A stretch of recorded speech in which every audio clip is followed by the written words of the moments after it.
কিছুদিন আগে সঞ্জয় কাপুর মানে কারিশমা কাপুরের হাজবেন্ড মারা গেলেন।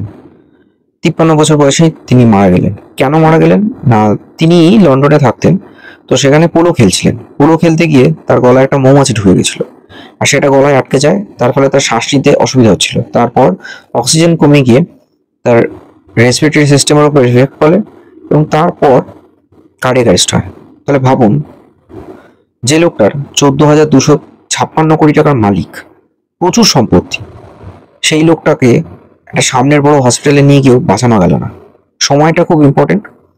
আর মানুষের জীবন মরণ কখন কিভাবে আসে কেউ জানে না।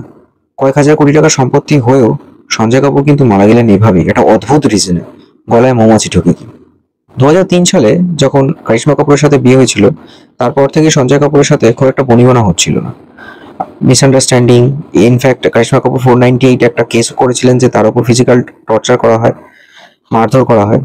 তাতে বিয়েটা টেকেনি। তারপর তাদের ডিভোর্স হয়ে যায়।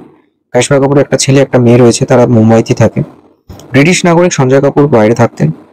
তার মারা যাওয়ার পর অনেকেই চেয়েছিলেন তার দেহ এখানে নিয়ে আসা হয় সৎকার করার জন্য। দুদিন টাইম লাগলো পেপারস ওয়ার্কের জন্য, তারপর তাকে এখানে নিয়ে আসা হয় এবং এখানে সৎকার করা হয়। মারা যাওয়ার সময় তার সম্পত্তি তার ছেলেমেয়ের জন্য রেখে গেছেন, এটাই হলো কেস। আর ঘটনাচক্রে এটা মানতে হবে যে সঞ্জয় কাপুর কিন্তু একজন বড় মাপের মানুষ ছিলেন, বড় শিল্পপতি ছিলেন শুনেছিলাম। তো এর দ্বারা এটা প্রমাণিত হলো যে পয়সা থাকলেই যে মানুষ বেঁচে যাবে তা নয়। কিন্তু এটিও নন বং স্টোরিজ। ভিডিওটা কেমন লাগলো অবশ্যই জানাবেন। দেখতে থাকুন চ্যানেলের বাকি ভিডিও।